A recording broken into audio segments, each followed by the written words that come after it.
Le 3 septembre 1939, la France et la Grande-Bretagne déclarèrent la guerre à l'Allemagne, suite à l'invasion de la Pologne par l'armée allemande. Ce fut le moment qui changea à jamais la vie de centaines de millions de personnes à travers le monde, tant dans les pays belligérants que dans ceux restés neutres. Le conflit armé le plus vaste et le plus meurtrier de l'histoire de l'humanité venait de commencer. Bien sûr, son impact fut plus important dans les pays en guerre, et en particulier en Allemagne. Mais en réalité, la vie civile sous le Troisième Reich était déjà bien différente depuis 1933, comparée aux périodes antérieures de l'histoire allemande. Le régime nazi avait remodelé les habitudes, les modes de vie et la culture de tout le pays. Loin des champs de bataille de la Seconde Guerre mondiale et fortement influencé par la propagande omniprésente subtilement élaborée par Joseph Goebbels, la vie quotidienne des citoyens sous la dictature nazie est rarement évoquée dans les livres d'histoire. Il est cependant crucial de reconnaître comment vivaient des millions d'Allemands, afin de comprendre pourquoi le reste de la population était prêt à donner sa vie sur le champ de bataille pour protéger le mode de vie du Troisième Reich. Après la Première Guerre mondiale, et avant l'arrivée au pouvoir d'Adolf Hitler, l'Allemagne était une république démocratique défaillante, la République de Weimar. Cette période de 15 ans fut également marquée par une crise économique et sociale sans précédent. En 1919, le revenu moyen des citoyens allemands était inférieur de 25% à celui des années précédant la Grande Guerre. Entre 1920 et 1923, une hyperinflation brutale frappa le pays. À son apogée, les Allemands avaient besoin de 1000 milliards de marks pour acheter un seul dollar. Il était courant de voir des gens se rendre au magasin avec des brouettes remplies d'argent liquide pour acheter des produits de première nécessité. Lorsque Hitler fut nommé chancelier du Reich, l'économie était en ruine. Il promit que, sous sa direction, l'économie allemande prospérerait et que tous les citoyens allemands en bénéficieraient, à condition qu'ils soient de race pure. Les nazis étaient très habiles à créer différents boucs émissaires pour expliquer la crise, ce qui explique le succès de leurs projets politiques. D'abord les communistes, puis les juifs, mais, dans une moindre mesure, Hitler imputait également la responsabilité au mode de vie des Allemands dans toute la République de Weimar. Selon Hitler, la République de Weimar était responsable non seulement des conflits économiques, mais aussi d'une grande décadence culturelle qui dura des années, ternissant prétendument le fondement moral du peuple allemand. Le projet politique des nazis ne visait pas seulement à améliorer l'économie de la République de Weimar, mais aussi à démanteler complètement la société de Weimar et à la remplacer par une nouvelle société, fondée sur les principes de la race et de la tradition nationale. L'idéologie nazie était révolutionnaire, mais aussi profondément irrationnelle et axée sur le pouvoir. Ainsi, la vie quotidienne de 65 millions d'Allemands changea radicalement avec l'instauration du Troisième Reich en 1933. Mais les plans d'Hitler allaient bien au-delà de la simple population allemande actuelle.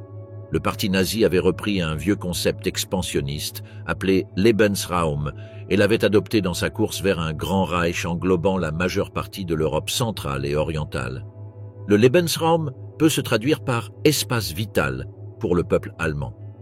Il reposait sur l'idée que la race aryenne, qu'il jugeait supérieure à toutes les autres, avait naturellement besoin d'un espace plus vaste que celui dont elle disposait actuellement pour se développer pleinement. Une partie de cet espace était peuplée de populations indésirables, comme les Juifs, tandis que d'autres zones étaient sous le contrôle d'autres États. Dans chacun de ses discours, Hitler soulignait que le peuple allemand avait non seulement besoin d'un Lebensraum, mais qu'il avait également le droit de s'en emparer par la force. La plupart des jeunes sympathisaient avec les aspects agressifs et révolutionnaires de cette idéologie, tandis que les citoyens plus âgés étaient profondément conscients du territoire perdu par l'Allemagne après la Première Guerre mondiale et se réjouissaient de l'opportunité de le reconquérir. Il y avait une autre raison pour laquelle Adolf Hitler tenait tant à affirmer que le véritable Reich allemand était bien plus vaste que ne le laissaient présager les frontières actuelles. Lui-même n'était pas né en Allemagne, mais en Autriche, dans une petite ville près de la frontière bavaroise appelée Braunau am Inn. Il était donc un étranger en Allemagne, mais seulement dans les journaux. Il expliquait qu'être allemand n'était pas une question de naissance, mais de sang. Or, Autrichiens et Allemands étaient unis par leur sang arien. C'est pourquoi l'un de ses premiers ordres expansionnistes fut d'annexer l'Autriche au Reich allemand. ainsi que de reconquérir une partie des territoires perdus lors de la Première Guerre mondiale. La Sarre revint sous contrôle allemand en 1935 et, conformément aux accords de Munich de 1938, l'Allemagne récupéra une région de Tchécoslovaquie appelée les Sudètes. Le Troisième Reich finirait par conquérir toute la Tchécoslovaquie et envahirait également la Pologne en 1939, événement déclencheur de la Seconde Guerre mondiale. En Allemagne, la plupart des gens semblaient approuver ces étapes nécessaires pour atteindre le Grand Reich promis. Mais si les civils allemands imaginaient que la guerre se limiterait aux champs de bataille et que les premières victoires en Pologne, en France, en Belgique et aux Pays-Bas apporteraient paix et prospérité sur le front intérieur, ils furent vite déçus. Le rationnement et les pénuries n'étaient que deux des nombreux désagréments imposés, principalement aux femmes allemandes, durant les premiers mois de la guerre. Loin du champ de bataille, être une femme sous le Troisième Reich. Bien avant le début de la Seconde Guerre mondiale, les nazis décidèrent de modifier radicalement la place des femmes dans la société civile. Selon le parti nazi, les femmes de la République de Weimar avaient abandonné leur rôle naturel de femmes au foyer dévouées grâce aux sociaux-démocrates, aux communistes et aux juifs. Ils affirmaient que les gouvernements précédant Hitler avaient masculinisé les femmes en leur accordant le droit de vote et d'exprimer leurs préoccupations. Ils en avaient fait des êtres pensants et dotés de leurs propres opinions, au lieu des épouses dociles qu'elles étaient censées être. De plus, non seulement elles négligeaient leurs tâches ménagères lorsqu'elles cherchaient du travail, mais elles aggravaient le chômage masculin et faisaient chuter les salaires. Sous le Troisième Reich, il n'y avait pas de place pour les doubles revenus. Le salaire d'un homme était censé suffire à subvenir aux besoins de toute une famille. Bien sûr, après les longues et difficiles années de la République de Weimar, cela ne semblait pas représenter une perte d'indépendance pour les femmes, mais plutôt un répit bienvenu dans leur lutte quotidienne. La plupart des femmes saluaient la possibilité de ne pas avoir à travailler de longues heures et d'avoir du temps pour s'occuper de la maison et des enfants. Hitler a promis à tous les travailleurs qu'il y aurait du travail pour tous et des salaires compétitifs. Et, dans une certaine mesure, ces promesses se sont concrétisées. Mais Hitler ne cherchait pas seulement à exclure les femmes du marché du travail. Il fit adopter des lois limitant le pourcentage de femmes admises à l'université. Depuis 1933, seulement 10% des places universitaires pouvaient être réservées aux femmes, même si certaines sources suggèrent que ces chiffres n'étaient pas toujours respectés. Les femmes étaient également exclues de la nouvelle direction et, sous le régime nazi, elles ne pouvaient aspirer qu'à devenir secrétaires. La politique, de toute façon, n'était pas un domaine adapté aux femmes. La mission des nombreuses organisations féminines nazies était de ramener les femmes dans le monde traditionnel de la féminité vers leurs devoirs et droits naturels. Ainsi, la première étape de la création d'emplois en 1933 fut de les exclure progressivement du marché du travail et des universités. L'introduction de crédits de mariage et de primes pour enfants s'inscrivait dans la campagne anti-émancipation. Les nazis mirent également en place l'année ménagère, obligeant chaque femme à effectuer au moins une année de travaux ménagers après le lycée et avant d'envisager des études universitaires. Mais avec la pénurie croissante de main-d'œuvre après 1935, le caractère paradoxal de ces efforts devint évident, surtout en ce qui concerne les femmes célibataires. Celles-ci furent réintégrées dans le marché du travail et continuèrent à jouer un rôle impuissant sur le marché du travail, comme sous la République de Weimar. Le nombre de femmes actives est passé de 4,24 millions en 1933 à 5,2 millions en 1938. Un nombre croissant de femmes ont été employées dans l'industrie pour soutenir la guerre et remplacer les combattants masculins. On a également observé une tendance croissante des femmes à quitter les fermes pour migrer vers les villes. Avec le début de la guerre, le nombre de femmes dans les universités a également augmenté. Sous le Troisième Reich, les possibilités d'avancement des femmes étaient très limitées et, à travail égal, elles étaient infiniment moins bien payées que les hommes. Elles étaient également faiblement représentées dans la fonction publique, du moins avant la guerre. Mais l'objectif initial des nazis, qui était d'exclure les femmes du marché du travail moderne, fut contrecarré par les conséquences de l'industrialisation progressive et de la mobilisation sociale et économique. L'émancipation économique des femmes se poursuivit et s'amplifia même pendant la guerre. Certes, Les droits politiques des femmes sous le Troisième Reich se limitaient à l'assentiment plébiscitaire, mais cela s'appliquait essentiellement à tous. Les conséquences sociales indésirables de la modernisation, implicites dans les politiques de guerre nazie, affectèrent aussi bien les femmes que les hommes. Ainsi, à sa manière, l'État totalitaire contribua substantiellement à la mobilité sociale et à l'égalité qui caractérisèrent la nouvelle structure sociale. Un aspect important du programme politique nazi était la nécessité de rééduquer les femmes, notamment leur comportement sexuel. Cet objectif serait atteint grâce à une combinaison de propagande d'État, de surveillance de la vie privée par la Gestapo et de collaboration avec les Allemands ordinaires. Une telle initiative visant à modifier les comportements privés d'une société était sans précédent dans l'histoire de l'humanité, comparable à la surveillance privée et à la terreur déployée par l'Inquisition entre le XVe et le XVIIIe siècle. Ce phénomène touchait principalement les femmes des villes, en particulier des plus grandes comme Berlin et Munich, principales bénéficiaires de la libération sexuelle instaurée par la République de Weimar. La vie dans les petits villages et villes disséminés dans toute l'Allemagne était très différente. Le régime nazi a également profondément transformé la vie des femmes villageoises, mais à l'opposé de ce qui s'est passé en ville. Les nazis ont introduit les villageoises dans la vie publique. Ils ont fondé des organisations féminines distinctes et ils ont instauré une forme de service national pour les filles. Il s'agissait notamment de l'Organisation nationale socialiste des femmes, de la Ligue des jeunes filles allemandes et du service du travail. Ces organisations n'avaient pas seulement une fonction de reconversion idéologique, elles permettaient également aux femmes de sortir des limites étroites du village, les mettaient en contact avec des femmes d'autres régions et les faisaient franchir les barrières sociales. De plus, le service militaire et le service du travail ont contribué à assouplir les modèles de mariage essentiellement endogames qui prévalaient au village.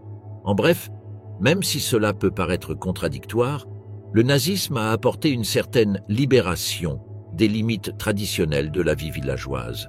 La femme allemande parfaite était une épouse et une mère. La fête des mères devint un événement de propagande majeur et devint un jour férié national en 1934. Goebbels ordonna à toutes les chemises brunes, aux jeunesses hitlériennes et aux autres organisations du parti nazi d'accorder à leurs membres ce jour-là un jour de congé pour qu'ils puissent être auprès de leur famille.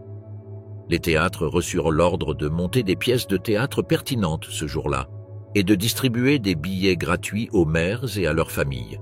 Les prêtres et les pasteurs devaient prononcer des sermons sur la maternité. Le jour de la fête des mères, en mai 1939, 3 millions de femmes ayant donné naissance à 4 enfants ou plus furent investies du titre de mère du Reich lors de cérémonies spéciales organisées dans toute l'Allemagne. Leur nouveau statut fut marqué par l'attribution de croix d'honneur des mères spécialement frappées, en bronze pour celles ayant 4 enfants, en argent pour 6 et en or pour 8 enfants ou plus. Cet exploit fut jugé suffisamment remarquable pour que ces croix soient apposées sur les visages par Hitler lui-même. Les porteurs étaient autorisés à éviter les files d'attente dans les magasins d'alimentation, et les membres des jeunesses hitlériennes avaient pour consigne de les saluer dans la rue.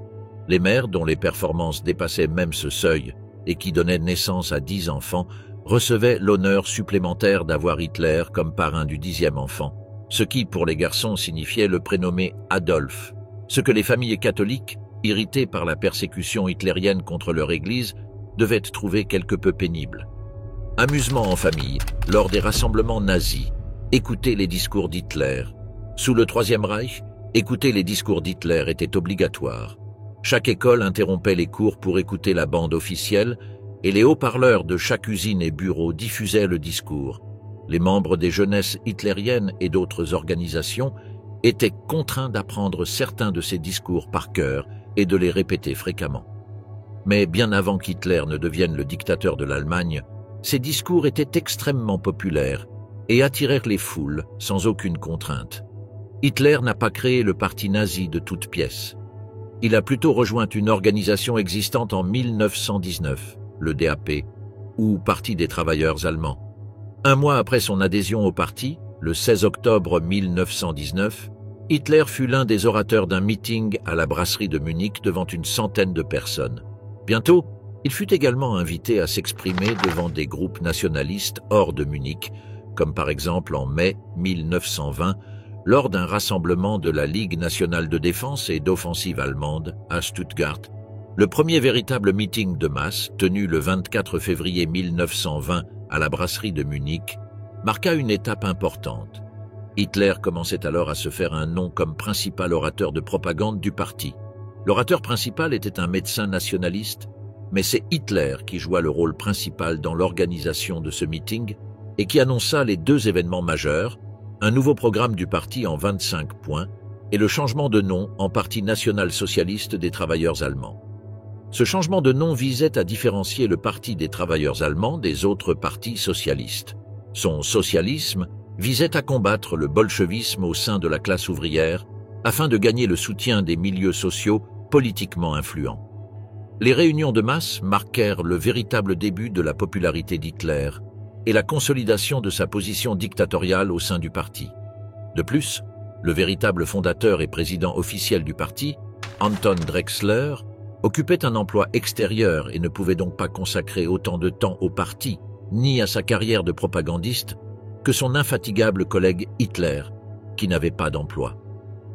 Dans son esprit déterminé, être politicien était son métier, ce qui signifiait qu'il n'avait rien à perdre et beaucoup à gagner. Hitler assista à presque toutes les réunions importantes du parti et y gagna en importance. Hitler, Goebbels, Julius Streicher et d'autres nazis de la première heure parcouraient toute l'Allemagne et l'Autriche pour organiser des rassemblements de plus en plus populaires. Au début, ils réservaient des salles de spectacle et des théâtres, mais ils ont rapidement commencé à organiser leurs rassemblements sur des places publiques en raison de l'affluence des foules venues écouter leurs orateurs. Les nazis étaient escortés par d'importants groupes de chemises brunes, le groupe d'attaque du parti. Parfois, les chemises brunes arrivaient la veille et défilèrent dans les rues, scandant et hurlant des slogans antisémites. Le 30 août 1935, Julius Streicher organisa un rassemblement à Hambourg.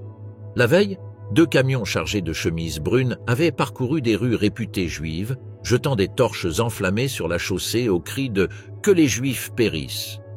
Les membres du parti de Hambourg furent informés que la participation au rassemblement était obligatoire. Une vaste campagne publicitaire proposait des billets à 10 Reichsmark pièces aux chômeurs. Les chômeurs étaient l'une des principales cibles des recruteurs nazis, car ils avaient le plus à gagner en adhérant au parti et n'avaient rien à perdre. 20 000 personnes assistèrent à ce rassemblement. Nombre d'entre eux portaient des uniformes des SA, des SS, des jeunesses hitlériennes, du service du travail ou autres. Ils étaient placés stratégiquement dans le public pour mener les applaudissements à des moments prédéterminés du discours de Streicher. Il était fréquent que des émeutes ou des violences éclatent juste avant ou après les rassemblements. Mais le meilleur et le plus brillant orateur du parti nazi fut sans conteste son chef, Adolf Hitler. Extrêmement populaire, il rédigeait lui-même ses discours et effectuait fréquemment de longues et épuisantes tournées à travers l'Allemagne, prenant la parole, rencontrant des responsables et remplissant ses fonctions protocolaires de chef d'État.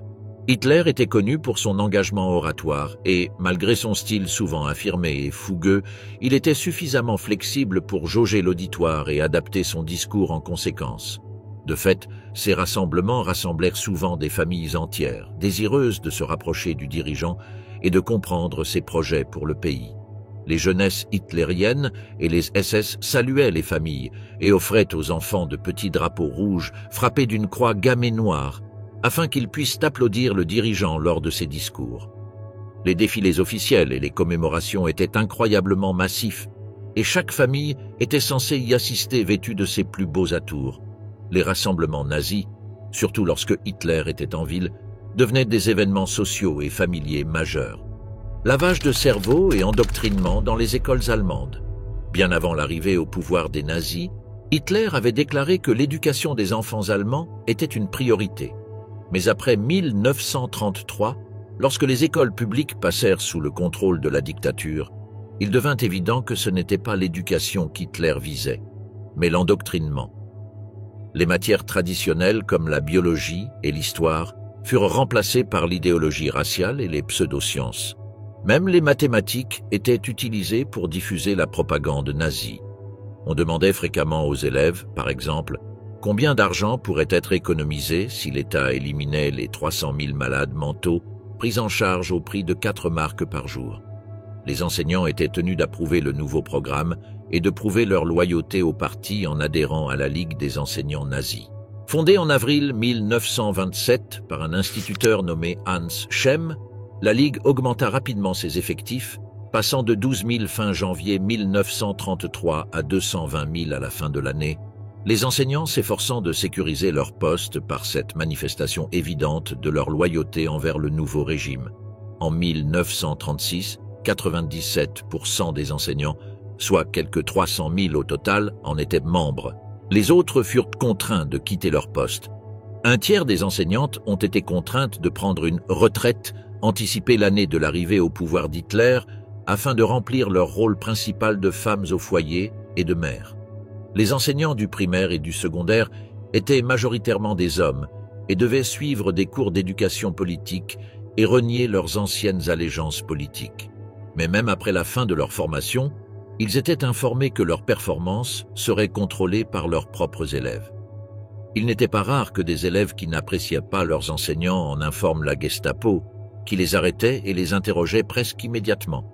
Toute infraction, tout écart ou toute remarque déloyale était signalée au ministère fédéral de l'Éducation, dont la mission principale était de garantir la conformité de tous les établissements scolaires, universités et instituts de recherche à l'idéologie nationale-socialiste. L'école primaire était obligatoire pour tous les enfants de 7 à 11 ans. Sous le Troisième Reich, un portrait d'Adolf Hitler était accroché au mur de presque toutes les salles de classe. Au début et à la fin de chaque cours, enseignants et élèves se saluaient, la main droite levée, selon la formule officielle allemande. Les cours étaient souvent interrompus pour faire écouter aux élèves les grands discours politiques à la radio dans le hall de l'école. Après cela, ils discutaient du contenu de ces discours en classe. L'enseignement secondaire était divisé en deux. Le lycée offrait un enseignement général et préparait les élèves à l'enseignement supérieur une fois leur scolarité terminée, tandis que la Realschule se concentrait sur l'enseignement des compétences techniques. Dans les lycées allemands, l'anglais était fréquemment enseigné comme première langue étrangère, le français comme deuxième langue. Les garçons pouvaient également apprendre le latin. Les filles apprenaient généralement le secrétariat, les arts ménagers, les travaux d'aiguille, les arts plastiques et la musique, en plus des matières de base. L'histoire fut littéralement réécrite pour souligner les aspects positifs du nationalisme allemand et imputer la défaite de 1918 aux vainqueurs alliés et aux Juifs. La pureté raciale était enseignée dans pratiquement toutes les matières, de la biologie à la géographie, l'accent étant mis sur la nécessité d'un Lebensraum. La préservation de la lignée aryenne supérieure était mise en avant et illustrée par des films de propagande insidieux comparant les Juifs à des parasites porteurs de peste. Ces images étaient renforcées par des films et des photographies de personnes handicapées mentales et physiques afin de justifier la politique de stérilisation et d'euthanasie forcée de l'État. Des théories raciales fantaisistes furent présentées aux élèves dès l'âge de 6 ans dans le cadre d'une nouvelle matière inventée par les nazis, la connaissance raciale, et présentée comme la preuve de la supériorité de la race supérieure aryenne et de l'infériorité des Juifs et des Slaves. Les élèves n'avaient aucune possibilité de remettre en question la validité de ces théories, car tous les Juifs avaient été exclus du système scolaire public après 1935 en vertu des lois de Nuremberg. Mais il existait un autre type d'éducation, imposé par le Parti national-socialiste depuis 1933, qui visait uniquement à former la future élite du pays. Les futurs dirigeants nationaux socialistes devaient être formés et instruits dans 4 établissements différents, selon l'âge des élèves et le type de formation. Les premières écoles de ce type, appelées châteaux de l'ordre, furent fondées en 1933, en même temps que les instituts nationaux d'éducation politique ou Napolas. À partir de 1937, il y eut également les écoles dites Adolf Hitler, et en 1941, Alfred Rosenberg put enfin construire l'institution de ses rêves, l'école suprême. La première et unique de ces écoles suprêmes fut construite à Francfort, mais son existence fut éphémère, car elle fut fermée après la guerre. Les Napolas étaient des internats pour garçons âgés de 10 à 18 ans et, à certains égards, perpétuait la tradition des écoles de cadets prussiennes. Il symbolisait la réorganisation nationale-socialiste des institutions établies.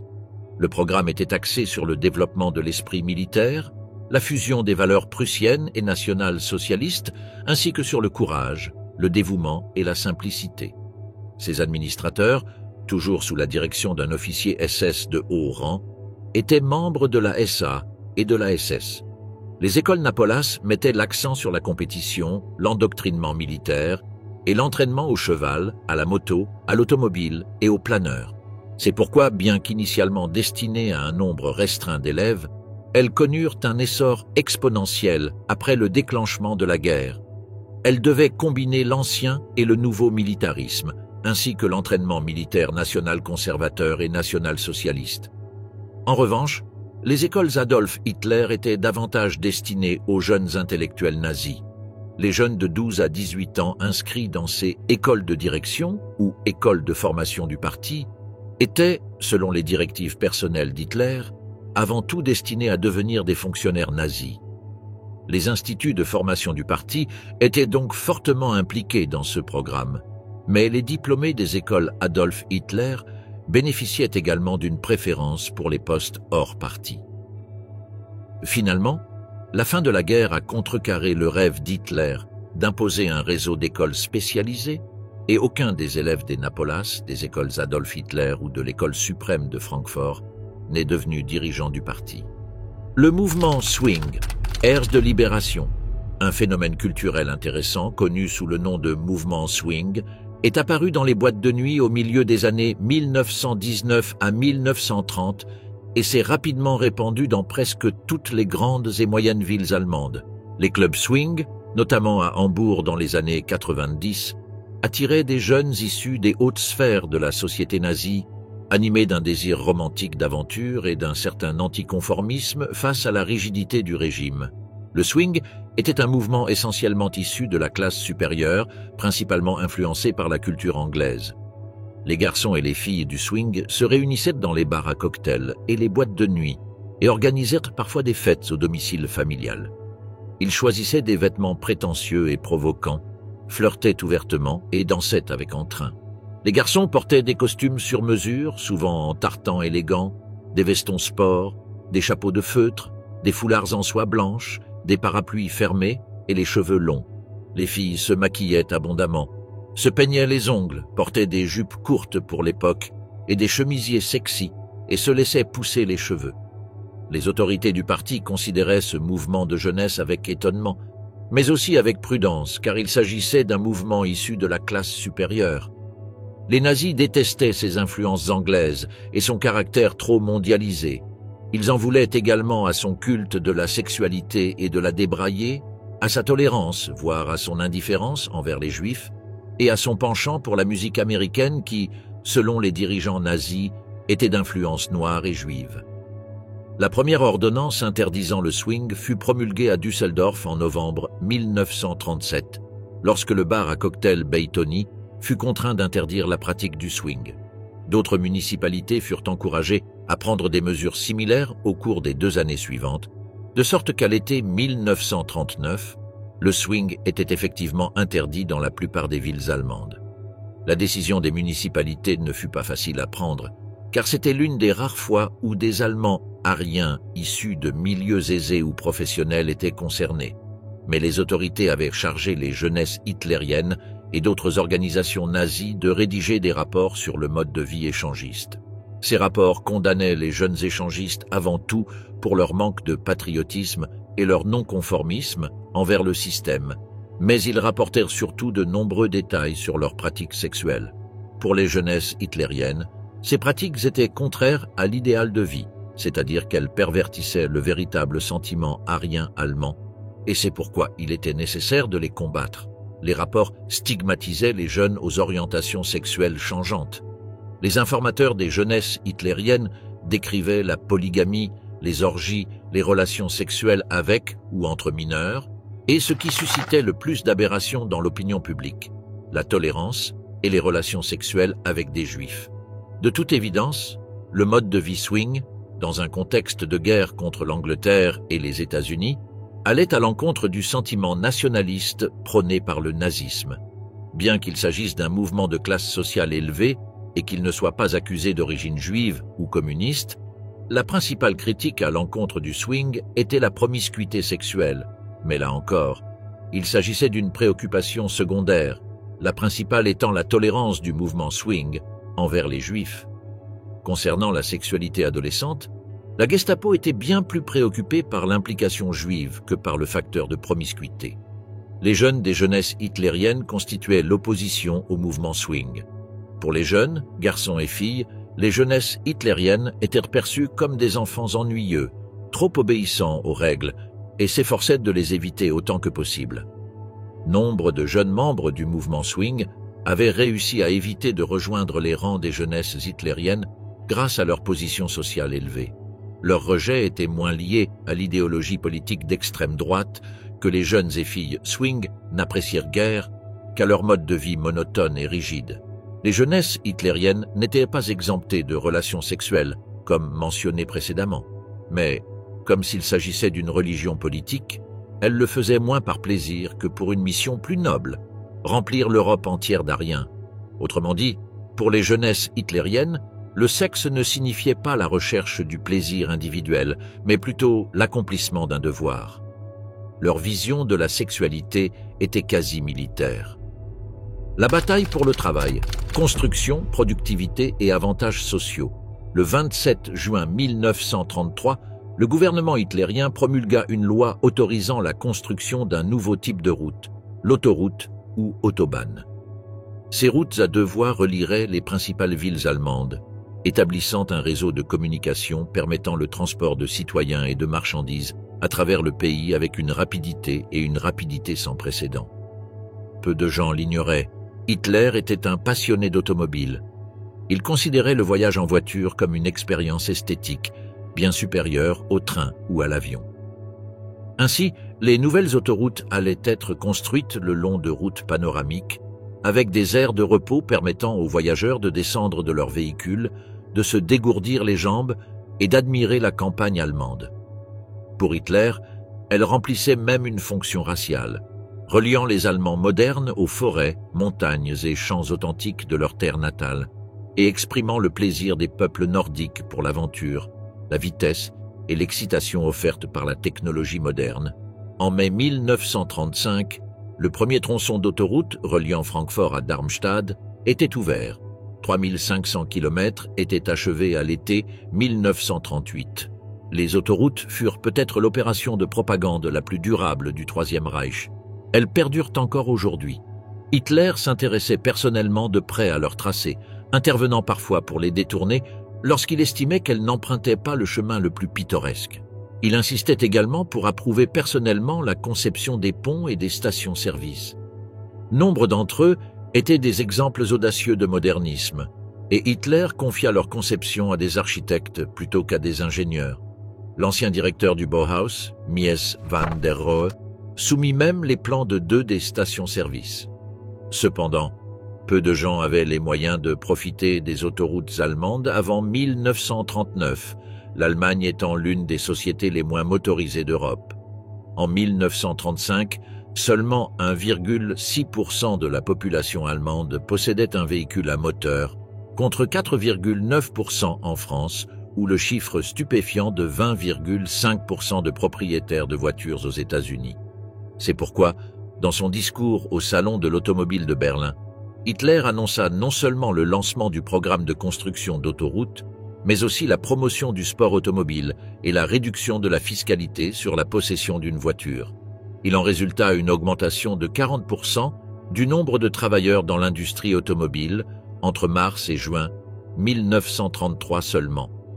La production automobile doubla de 1932 à 1933, puis de nouveau en 1935. Plus d'un quart de million de voitures étaient désormais produites chaque année et les prix étaient bien inférieurs à ce qu'ils étaient à la fin des années 1920. L'automobile incarnait une part importante de la vision technologique d'Hitler pour l'avenir de l'Allemagne, qui incluait la possession d'automobiles à une échelle quasi universelle. Dès les années 1920, il évoquait la motorisation de l'Allemagne avec ceux qui lui rendaient visite à la prison de Landsberg, et au début des années 1930, il dessinait les esquisses d'une petite voiture familiale qui se vendrait moins de 1000 Reichsmark et serait donc accessible à la grande majorité de la population. Face au scepticisme de l'industrie automobile traditionnelle, Hitler obtint la collaboration de l'ingénieur en voiture de course Ferdinand Porsche, dont le prototype était prêt fin 1937. À l'insistance d'Hitler, la production de la voiture fut financée par le Front allemand du travail, successeur des syndicats du parti nazi, qui construisit une vaste usine pour la produire. Ainsi, la domination des constructeurs américains Opel et Ford sur le marché allemand des petites voitures serait enfin brisée. Hitler baptisa cette nouvelle voiture la « voiture du peuple » ou Volkswagen en allemand. Lors de ses discours publics, il qualifia également la Volkswagen de « voiture de la force par la joie », imaginant jusqu'à 1 million de modèles par an sortant des chaînes de production. Une vaste campagne publicitaire fut lancée pour inciter les travailleurs à mettre de côté une partie de leur salaire afin d'en acheter une, avec le slogan « Une voiture pour tous ». La campagne connut un immense succès, non seulement grâce à la publicité, mais aussi parce que les travailleurs bénéficiaient déjà de meilleurs salaires qu'auparavant. Créer une société motorisée n'était pas seulement une vision technologique ambitieuse pour l'avenir, elle visait également à produire des avantages plus immédiats. On estimait que la construction des autoroutes pourrait fournir de l'emploi à 600 000 hommes, non seulement sur les routes elles-mêmes, mais aussi dans toutes les industries fournissant les matériaux de base pour leur construction. En juin 1935, quelques 125 000 hommes travaillaient à la seule construction des autoroutes. Le programme a donc effectivement créé des emplois, quoique moins que beaucoup ne le pensaient. Les nazis avaient obtenu leurs éclatants succès électoraux du début des années 30 grâce à leur promesse de sortir l'Allemagne de la dépression économique catastrophique dans laquelle elle était plongée. 6 millions de personnes étaient inscrites au chômage en janvier 1933. 20 millions d'Allemands avaient un emploi en 1929. En janvier 1933, ce nombre était tombé à 11,5 millions. Remettre l'Allemagne au travail était la priorité la plus immédiate annoncée par le gouvernement de coalition, qui prit ses fonctions sous la chancellerie d'Hitler le 30 janvier 1933. Le 1er juin 1933, le gouvernement promulgua la première loi sur la réduction du chômage, qui alloua 1 milliard de Reichsmark aux travaux publics. Une seconde loi sur la réduction du chômage, promulguée le 21 septembre 1933, accorda 500 millions de Reichsmarks de crédit aux entreprises privées, notamment dans le secteur du bâtiment, pour leur permettre de lancer de nouveaux projets et d'embaucher de nouveaux travailleurs. En 1934, les statistiques officielles montraient que le chômage avait diminué de moitié par rapport aux 2 années précédentes. En 1935, il ne dépassait plus que 2,2 millions, et en 1937, il était passé sous la barre du million. La propagande nazie incessante, vantant la victoire de la bataille pour le travail, gagnait en popularité. De nouvelles réglementations ont été introduites, réduisant les heures de travail dans certaines branches du commerce et de l'industrie, rendant nécessaire l'emploi de davantage de travailleurs, mais réduisant considérablement les salaires de ceux qui étaient déjà employés. Ainsi, si ces mesures ont permis de réduire le nombre de chômeurs figurant dans les statistiques officielles, elles n'ont pas entraîné d'augmentation générale du pouvoir d'achat de la population. Cela nécessiterait des mesures plus radicales. Parallèlement à sa propagande constante vantant les victoires de la lutte pour le travail, il cherchait également à proposer des moyens alternatifs de réconcilier la classe ouvrière avec le Troisième Reich. Parmi ces moyens, l'organisation extraordinaire Communauté nationale socialiste La Force par la joie, fondée le 27 novembre 1933 comme filiale du Front allemand du travail, en était la principale.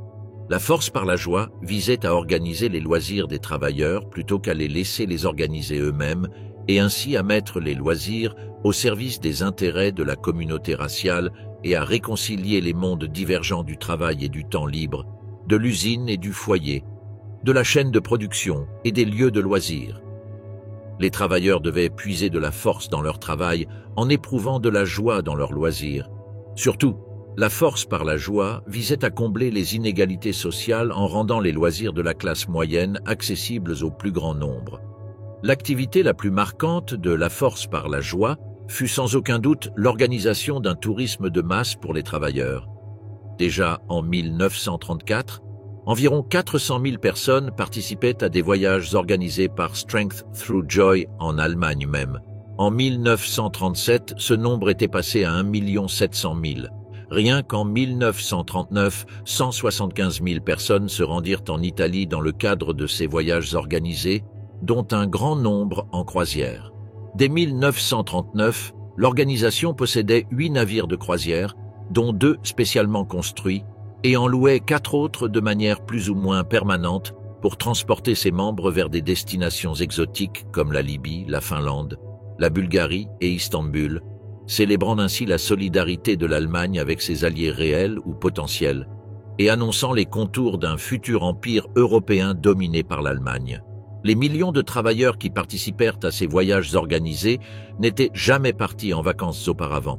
Strength Through Joy proposait des activités de loisirs à prix très réduit, accessibles à de nombreux travailleurs et à leurs familles.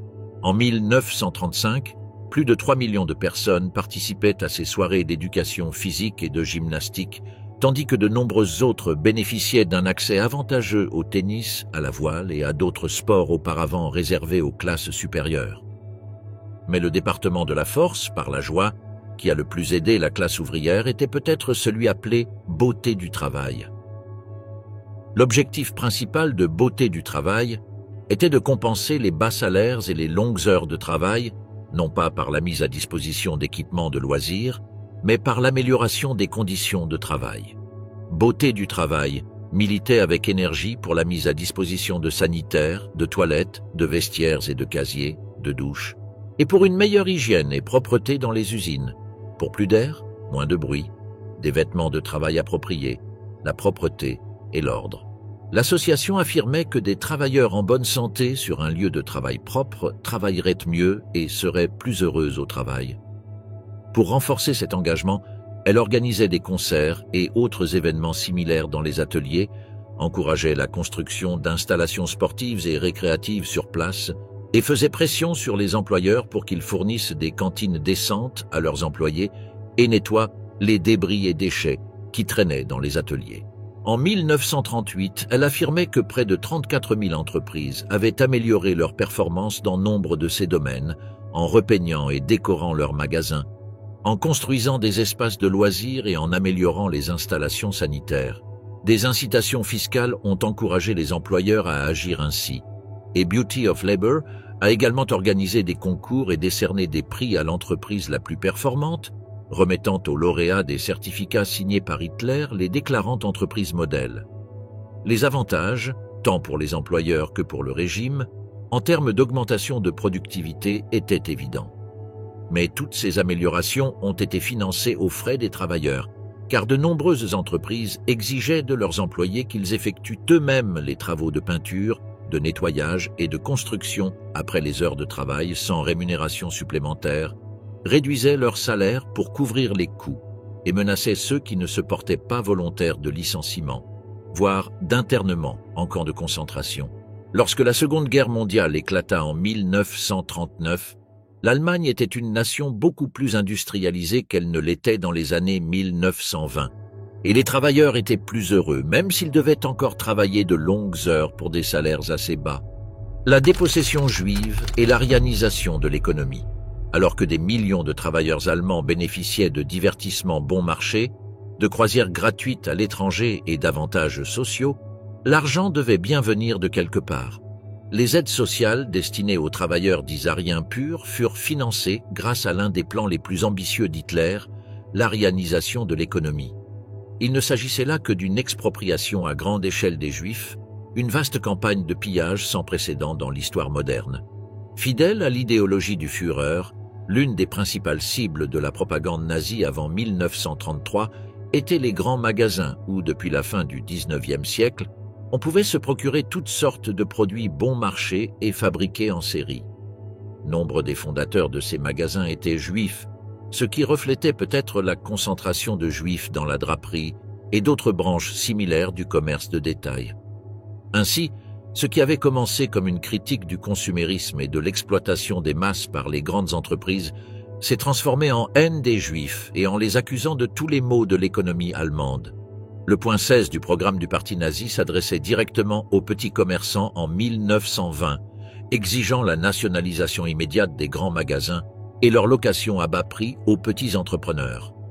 En mars 1933, des troupes d'assaut chemise brune firent irruption dans une succursale de Woolworths à Gotha et saccagèrent entièrement le magasin.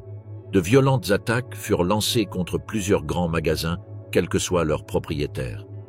À Brunswick, le restaurant d'un grand magasin local fut mis en pièces par des chemises brunes armées de pistolets. De manière moins spectaculaire, de nombreuses revendications furent formulées durant les premiers mois du Troisième Reich pour la fermeture des grands magasins ou leur suppression par l'impôt. Mais le ministère de l'économie et les dirigeants nazis comprirent rapidement que la fermeture d'entreprises employant des milliers de personnes porterait gravement atteinte à la bataille pour le travail. Le boycott des grands magasins illustre parfaitement l'évolution des priorités du parti nazi depuis 1920. D'abord porteur d'un message anticapitaliste affirmé, il l'abandonna sous l'influence des nécessités économiques, puis le substitua à une volonté résolue d'exclure les Juifs de l'économie allemande. Les grands magasins eux-mêmes ne disparurent pas. Au contraire, la campagne contre les propriétaires juifs ouvrit de nouvelles perspectives d'expansion aux entreprises non juives. Si, comme le prétendaient les nazis, les difficultés économiques du pays dans les années 1920 et au début des années 1930 étaient imputables aux Juifs, elles seraient résolues en éliminant l'influence économique juive sur les entreprises plutôt qu'en attaquant les entreprises elles-mêmes. Dès le début de 1933, des groupes locaux du parti commencèrent à harceler et à attaquer les commerces et entreprises juifs. Les troupes d'assaut continuèrent à peindre des slogans sur les vitrines des magasins appartenant à des juifs afin de décourager les gens de fréquenter ces établissements ou de faire pression sur les autorités locales pour qu'elles passent commande ailleurs. Alarmés par les conséquences économiques de telles actions, le gouvernement et le parti émirent une série d'avertissements officiels. Hitler lui-même publia une déclaration début octobre 1933, autorisant expressément les fonctionnaires à acheter des marchandises dans les magasins et grands magasins appartenant à des Juifs. Pourtant, pendant la période des achats de Noël 1933, des bandes de soldats d'assaut se postèrent à nouveau devant les magasins appartenant à des Juifs dans de nombreuses localités, brandissant des pancartes proclamant que quiconque y pénétrait trahissait la race allemande. De plus en plus de marchés locaux interdisaient l'accès aux commerçants juifs, aucune entreprise juive n'était plus autorisée à faire de la publicité, les autorités locales rompaient toutes les relations commerciales avec les entreprises appartenant à des Juifs, et de nouvelles actions de boycott, assez généralisées, eurent lieu au printemps 1934. La violence accompagnait souvent ces événements, allant du bris de vitrines juives à un attentat à la bombe contre la synagogue d'Ahaus, en Westphalie.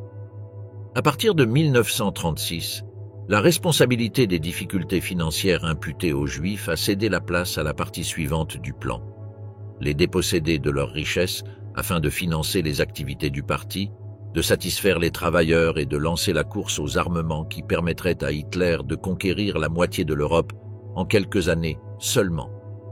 Les discussions ministérielles sur les mesures économiques anti-juives se poursuivirent tout au long de l'année 1936, aboutissant à l'adoption de lois à la fin de l'année interdisant le transfert de fonds appartenant à des Juifs à l'étranger. Plusieurs poursuites judiciaires s'ensuivirent, aboutissant à de nombreuses peines de prison. Le simple soupçon d'un transfert de fonds suffisait, selon ces lois, à entraîner leur confiscation. Cela servit de prétexte légal à un nombre croissant d'expropriations au cours des mois et des années suivants. Parallèlement, des boycotts et des attaques sporadiques se poursuivirent au niveau local, notamment à l'approche de Noël, tandis que les lois et réglementations promulguées depuis Berlin rendaient la vie de plus en plus difficile aux entreprises juives. L'arianisation signifiait le transfert de richesses et de la propriété des commerces et entreprises des Juifs aux Allemands. Pour accélérer les choses, Hermann Göring et le ministère de l'Intérieur publièrent un décret le 26 avril 1938 obligeant tout juif ou conjoint non juif d'un juif à déclarer tous ses biens, tant nationaux qu'étrangers, d'une valeur supérieure à 5000 Reichsmark, Ce décret fut suivi de discussions internes sur l'exclusion définitive des Juifs de l'économie. D'autres décrets interdisaient aux Juifs d'exercer le métier de commissaire-priseur, de posséder ou de vendre des armes et de signer des contrats. À cette époque, la pression sur les entreprises appartenant à des Juifs était devenue irrésistible. De nombreux Juifs choisirent de quitter le pays tant qu'ils le pouvaient, emportant peu de biens avec eux. Ils l'ignoraient peut-être en 1938, mais ils sauvèrent ainsi leur vie. Entre janvier et octobre 1938, près de 800 arianisations eurent lieu, dont 340 usines et 22 banques privées. Le rythme s'accéléra et aboutit finalement à la solution finale, l'extermination de tous les Juifs et l'expropriation de tous leurs biens. L'arianisation offrait en effet de nombreuses opportunités d'enrichissement aux entreprises et aux hommes d'affaires non juifs. Nombre d'entre eux les ont saisis avec empressement. À tout le moins, lorsque des entreprises juives étaient mises en liquidation, les entreprises non juives du même secteur économique pouvaient se féliciter d'avoir perdu une partie de la concurrence. Cela était vrai à tous les niveaux. Y avait-il une opposition politique ? L'instauration d'un État policier en Allemagne signifiait que chaque homme et chaque femme était surveillé et risquait d'être confronté à des problèmes judiciaires selon ses actes et ses paroles, tant en public que dans l'intimité de son foyer. Les nazis avaient déployé des efforts concertés pour gagner le cœur et l'esprit de la population, s'attirant les bonnes grâces de chaque pan de la société allemande et faisant des promesses qu'ils n'avaient aucune intention de tenir. Ils étaient également passés maîtres dans l'art de la propagande politique en organisant des rassemblements et des marches de masse qui mettaient en avant leur unité et leur fanatisme, mais donnaient une fausse impression de leur popularité. Si beaucoup considéraient cela comme une nécessité et un prix modique à payer pour la stabilité économique et les avantages de l'État-providence allemand, d'autres auraient du mal à garder le silence au quotidien. Le régime a interdit tous les autres partis politiques et les organisations de jeunesse catholique. Toutes les institutions publiques et privées devaient se conformer et s'adapter à l'idéologie nazie. Les jeunes garçons et filles du secondaire devaient signer une déclaration d'allégeance au nouveau régime à partir de 1933. Et s'il s'agissait d'une formalité, et même la plupart des opposants au régime signaient la déclaration pour éviter les persécutions politiques, d'autres avaient le sentiment de trahir leurs propres idéologies. Le 10 mai 1933, des étudiants de Berlin et d'autres grandes villes allemandes organisèrent l'autodafé de livres jugés anti-allemands. Parmi eux figuraient des ouvrages de Thomas Mann, H.G. Wells, Jack London, Sigmund Freud, Albert Einstein et de l'auteure et militante politique américaine aveugle Helen Keller. Le ministre de la propagande Joseph Goebbels avait incité les étudiants berlinois par un discours qui révélait la véritable raison de cet acte de vandalisme intellectuel. Les nazis craignaient tout ce qui encourageait les masses à penser par elles-mêmes et à remettre en question la validité de ce qu'on leur disait. C'est pourquoi ils ripostèrent aux tactiques de propagande et à l'intimidation dans tous les domaines de la vie. Heureusement, les nazis ne parvinrent pas à intimider tout le monde. Les membres les moins fanatiques du parti pouvaient ignorer les critiques formulées en leur présence par leurs amis, tandis que certains allaient même jusqu'à avertir leurs collègues communistes d'une vague d'arrestations imminentes. C'était particulièrement vrai parmi les ouvriers des usines, des chantiers navals et des chemins de fer, où la camaraderie primait souvent sur la loyauté envers le parti. Le suspect pouvait alors se faire discret pendant quelques jours et son absence pouvait être imputée à une maladie. Mais de nombreux opposants politiques au régime n'eurent pas cette chance. N'importe qui pouvait être licencié sur le champ sans motif, même si le prétexte officiel était le manque de fiabilité politique. Les ouvriers et les cols blancs étaient parfaitement conscients que leur salaire baissait régulièrement sous le nazisme, tandis que les revenus de la propriété industrielle et de l'investissement augmentaient. Les ouvriers se retrouvaient à travailler plus longtemps et plus vite pour atteindre les objectifs de production dans l'espoir d'une augmentation de salaire. Tout en affichant leur solidarité avec le peuple, les dirigeants nazis promulguèrent des lois qui liaient les travailleurs à une forme de servage médiéval. Avec la loi sur l'organisation du travail national de 1934, par exemple, l'industrie régressa vers un système féodal, les employés étant réduits au statut de domestiques. Si un employeur ne voulait pas qu'un employé parte, il pouvait refuser de lui remettre les documents exigés à chaque nouvel emploi. D'une manière générale, On peut dire que les nazis ont été incroyablement efficaces pour écraser l'opposition politique. Ils y sont parvenus moins par l'amélioration de l'économie que par une propagande incessante, principalement axée sur la répression et la fragmentation de la vie politique et organisationnelle. Cet effort a orienté les gens vers des plaisirs et des objectifs privés, trouver un emploi stable, se marier, avoir des enfants, améliorer ses conditions de vie, partir en vacances. La réussite économique est devenue pour beaucoup le seul véritable sens de la vie. La politique n'était qu'une source d'irritation sans importance.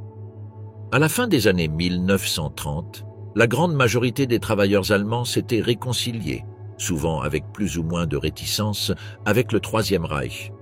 Ces principes idéologiques fondamentaux ne les convainquaient peut-être pas, mais au moins, se disaient la plupart, celui-ci leur avait assuré un emploi stable et leur avait permis de surmonter les difficultés économiques et les catastrophes des années de Weimar.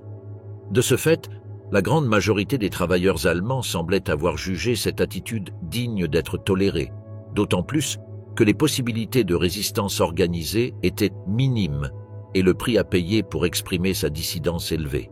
À la veille de la Seconde Guerre mondiale, une réfractarité informelle et individuelle était largement répandue dans les usines et les lieux de travail allemands, mais elle ne constituait pas véritablement une opposition, et encore moins une résistance, et ne créait pas non plus de véritable sentiment de crise au sein de l'élite dirigeante du Troisième Reich.